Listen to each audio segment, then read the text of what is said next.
Welcome!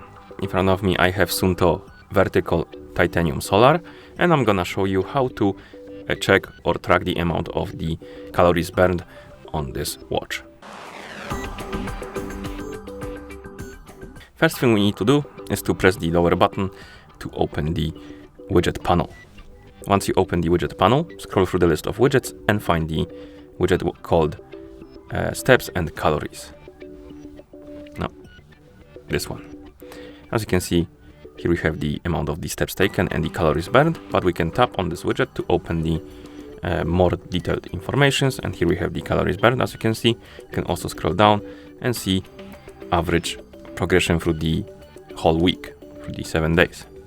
And if you want to, for example, change the targeted calorie burned goal, you can tap on calories target here, and you can basically change it to your liking. You can also change you can change only this. So once you're done, you can swipe left to save the goal, as you can see. And of course, once you're done checking, you can swipe right on the screen to go back to watch face.